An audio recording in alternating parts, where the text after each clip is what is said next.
Friends, मैं अंकित Pandey the solution में आपका फिर से स्वागत करता हूं। एनटीपीसी की वीडियो आपका काफ़ी दिन से अपलोड नहीं हो पाया था, तो छुट्टियों में मैं भी गांव चला गया था अपने। अब से रेगुलर आपकी वीडियोस अपलोड होंगी, रेगुलर पढ़ाया जाएगा जब तक कि एग्ज़ाम आपका नहीं हो जाएगा।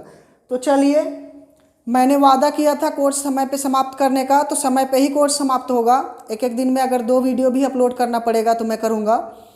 चलिए, आप लोग ईमानदारी से पढ़िए, प्रैक्टिस कीजिए और अपने साथियों को भी बताइए। जहाँ भी जो भी आपके दोस्त हैं रेलवे की तैयारी कर रहे हैं उनको वीडियो शेयर कीजिए।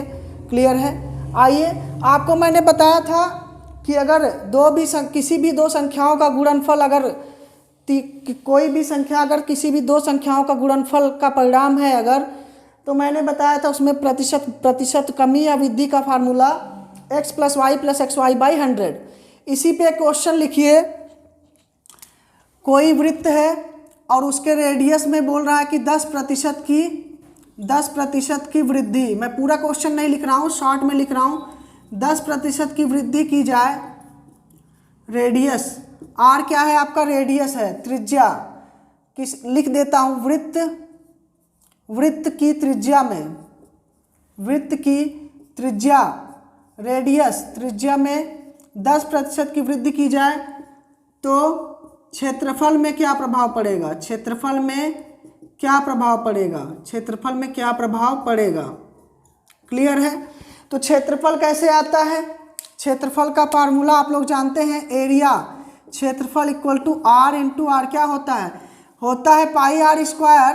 पाई से हमसे नहीं मतलब है, क्योंकि वृद्धि और कमी किस में होगी? हमेशा रेडियस में होगी। रेडियस पे डिपेंड करेगा वृद्धि और कमी। पाई तो आपका क्या है? फिक्स वैल्यू है। पाई तो का मान तो चेंज नहीं हो सकता है, रेडियस में ही परिवर्तन होगा। तो हमें केवल r से मतलब है r², और r² का मतलब है r × r।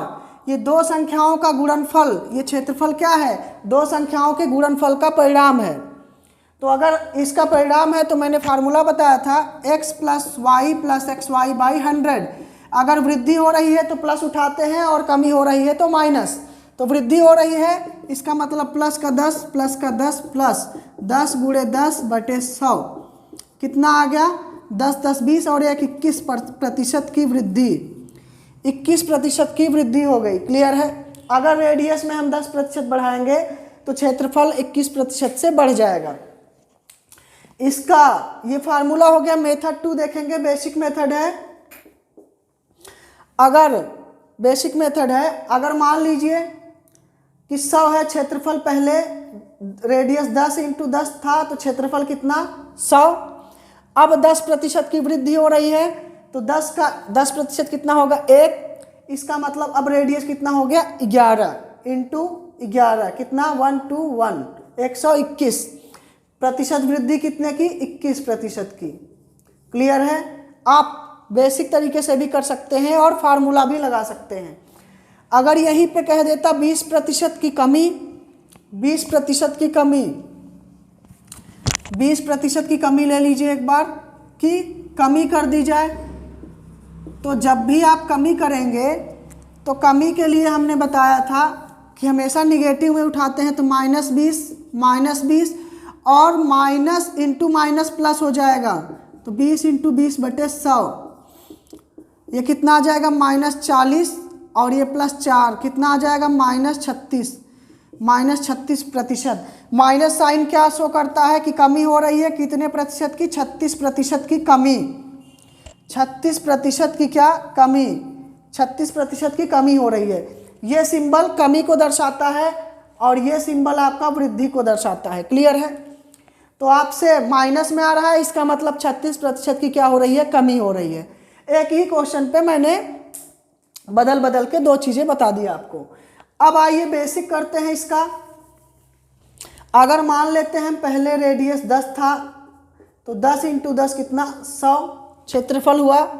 पाई से हमें मतलब नहीं है, πr² होता है। पाई आपकी कांस्टेंट वैल्यू है, वो बदल नहीं सकती। जो भी प्रतिशत परिवर्तन होगा वो रेडियस में ही, आपकी त्रिज्या में ही होगा। तो 20% की कमी हो रही है रेडियस में, तो 10 का 20% कितना होता है? 2। इसका मतलब रेडियस कितना बचा? अब 8 और × 8 कितना हो गया 64। सीधा आप देख रहे हैं पहले 100 था, अब 64 हो गया। इसका मतलब है 36% की कमी हो रही है। क्लियर है? 36% की कमी हो रही है। इसका स्क्रीनशॉट लीजिए, नोट करिए, इसको ले लिए होंगे। चलिए अब अगर हम त्रिभुज की बात करें या फिर किसी का भी क्षेत्रफल की बात करेंगे, चाहे वर्ग की बात करें, चाहे स्क्वायर हो जाएगा, रेक्टेंगल हो गया आपका, चतुर्भुज, जो भी चीज़ का अगर हम एरिया की बात करेंगे तो एरिया हमेशा दो चीज़ों के गुणनफल से आता है।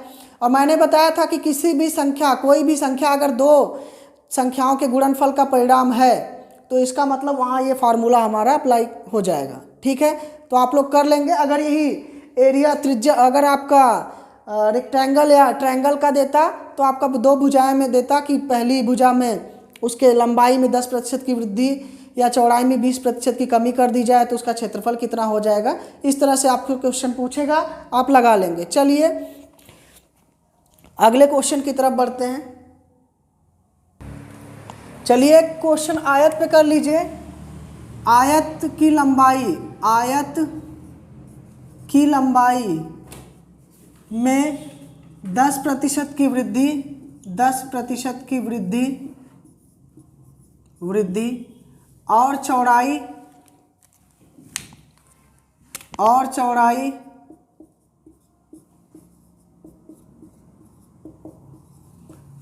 में 20% या 10% ही ले लीजिए, 10% की कमी, 10% की कमी कर दी जाए तो क्षेत्रफल में क्या प्रभाव पड़ेगा? क्षेत्रफल में प्रतिशत परिवर्तन, परसेंटेज चेंज पूछ रहा है, प्रतिशत परिवर्तन ज्ञात कीजिए, ज्ञात कीजिए। क्लियर है? चलिए आयत है रेक्टेंगल, उसका क्षेत्रफल में प्रतिशत परिवर्तन पूछ रहा है तो आपको पता है क्षेत्रफल कैसे आता है, लंबाई इंटू चौड़ाई, लेंथ इंटू ब्रेड्थ से आता है। तो लंबाई इंटू चौड़ाई क्षेत्रफल होता है। चलिए लंबाई में वृद्धि की जा रही है 10% की और चौड़ाई में कमी। तो अगर हम मान लें पहले लंबाई 10 थी और चौड़ाई भी 10 थी तो क्षेत्रफल कितना आता था 100। अब लंबाई में 10% की वृद्धि मतलब 11, चौड़ाई में अगर 10% की कमी कर रहा है तो इसका मतलब 9। तो 11 9 कितना हो जाएगा, गुणा करेंगे 99। हो क्या रहा है, पहले 100 था, अब क्षेत्रफल कितना 99। इसका मतलब है 1% की क्या हो रही है, कमी। 1% की कमी आपको साफ साफ दिख रहा है। क्लियर है? 1% की कमी साफ साफ दिख रहा है। बेसिक था। आइए फार्मूले से लगाते हैं। फार्मूला जानते हैं आप, x + y + xy/100। तो पहले वृद्धि हो रही है तो वृद्धि, और फिर चौड़ाई में कमी हो रही है तो कमी को माइनस साइन से और प्लस माइनस माइनस हो जाएगा। 10 × 10/100, 10 से 10 कट गया, कितना आ गया -1%। और माइनस साइन क्या दर्शाता है, कमी को। इसका मतलब 1% की कमी हो रही है। अगर यहाँ पर 20, ये चेंज भी कर सकता है, अगर यहाँ 20 देता तो आप लोग 20% की कमी कर देते, 20% की कमी करते थे, यहाँ 8 आ जाता, यहाँ 88 आ जाता, सीधा सीधा 12% बताते। क्लियर है? चलिए एक अगले क्वेश्चन की तरफ बढ़ते हैं। स्क्रीनशॉट ले लीजिए, इसका स्क्रीनशॉट ले लीजिए, ले लिए होंगे स्क्रीनशॉट। चलिए क्वेश्चन आपके बोर्ड पे लिखा है, देखिए। प्रतिशत हो या प्रॉफिट लॉस हो, लाभ हानि, तो जो भी मैं पढ़ाऊंगा आपको ऐसा बता दूंगा कि कोई सा भी क्वेश्चन आए, किसी भी तरह का क्वेश्चन आए, आप क्वेश्चन पे सोच सकते हैं। देखिए जो फार्मूले से या ट्रिकी मैथ पढ़ाते हैं वो वही क्वेश्चन आप कर पाएंगे जो आपको बोर्ड पे कराया जाएगा। मैं ऐसा नहीं पढ़ाता हूँ, मेरे पढ़ाने का अलग ही तरीका है, क्योंकि मैं लगातार एग्ज़ाम निकालते आया हूँ, रेलवेज, एसएससी। तो मुझे पता है कि एग्ज़ाम निकलता कैसे है और 100% मैथमेटिक्स में कैसे अटेम्प्ट कर सकते हैं। तो मैं जिस हिसाब से पढ़ा रहा हूँ, जो मुझे फॉलो करेंगे लगातार, वो देखेंगे कि जब भी टॉपिक ख़त्म हो जाएगा, समाप्त हो जाएगा, तो एक अलग सोच आपके अंदर डेवलप होगी। क्वेश्चन को देखने से पढ़ने का तरीका, उसको कैसे क्वेश्चन पे कैसे जो है आपको सॉल्व करना है, अप्रोच कैसे लेना है, वो आपका बदल जाएगा और सोचने का तरीका बदल जाएगा। किसी भी क्वेश्चन में आपको कोई भी आइडिया नहीं है, फिर भी आप पढ़ के कुछ ना कुछ उसको सॉल्व कर ही लेंगे।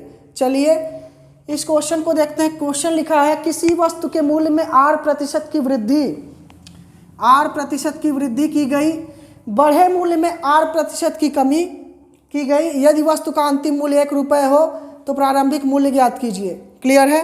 कोई फार्मूला नहीं, कुछ भी नहीं, सीधा बेसिक पे। परसेंटेज और प्रॉफिट लॉस आपके जीवन में डेली होता है, तो इसमें फार्मूले की ज़रूरत नहीं है। माना प्रारंभिक मूल्य इक्वल टू x रुपये मान लीजिए, प्रारंभिक मूल्य x मान लीजिए, बड़ा लिख देता हूँ। तो क्या करें, वस्तु के मूल्य में 8% की वृद्धि की गई, मूल्य में वृद्धि की गई तो x में ही वृद्धि की जाएगी। कितने की? 8% की।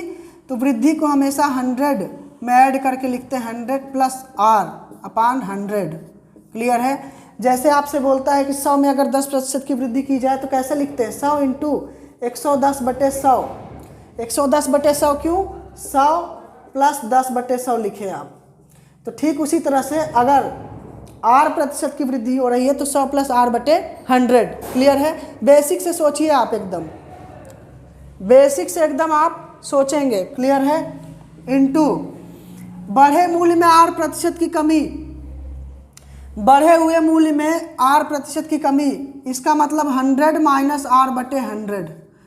आपसे जब पूछता है कि 20% की कमी कर दीजिए तो आप कैसे लिखते हैं? 80/100 लिखते हैं। कैसे? 100 - 20/100। क्लियर है? जिनको मैथ कभी पढ़े भी नहीं है मैथ, वो भी मेरे बताए हुए तरीके से सीख लेंगे और एकदम जीरो से लेकर टॉप तक पढ़ाऊंगा आपको। जो भी आपके एग्ज़ाम के पॉइंट ऑफ व्यू से इम्पॉर्टेंट होगा वो सारी बातें मैं पढ़ाऊंगा। क्लियर है?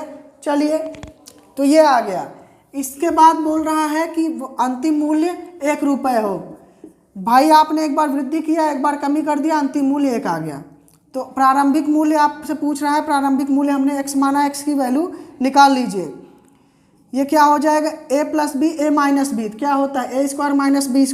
a² करेंगे 100 का स्क्वायर, माइनस b² करेंगे r का स्क्वायर, अपान 100 × 100 कितना हो जाएगा? 10,000 = 1। तो x इक्वल टू कितना आ गया? 10,000 बटे 100 का स्क्वायर 10,000 माइनस r²। यही आपका क्या हो गया? आंसर। मिटा दे रहे, नहीं तो ये सोचेंगे क्वेश्चन का पार्ट ही है।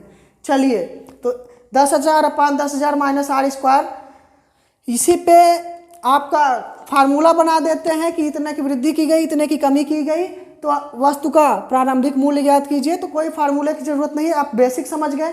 जानबूझ के मैंने इस क्वेश्चन को कराया ताकि आप क्वेश्चन को सोचें, थिंक करें कि क्वेश्चन बेसिक हम फार्मूला कैसे खुद से डेवलप कर सकते हैं। ट्रिकी क्या होता है? बेसिक का एक पार्ट होता है, जो बेसिक का पार्ट होता है वही ट्रिक बना लेते हैं। क्लियर है? तो भैया लोग, आप लोग ऐसे ही करेंगे बेसिक जैसे हम बताएंगे। कोई आपकी प्रॉब्लम है तो आप कमेंट कीजिए और वीडियो शेयर कीजिए। भाई आप लोग पढ़ रहे हैं तो जो और भी आपके स्टूडेंट हैं जो तैयारी कर रहे हैं उनको शेयर कीजिए। बहुत कम ऐसे टीचर हैं मार्केट में जो कि खुद भी सेलेक्ट होके पढ़ा रहे हैं। ठीक है? तो ये आप लोगों के लिए बहुत बड़ी बात है।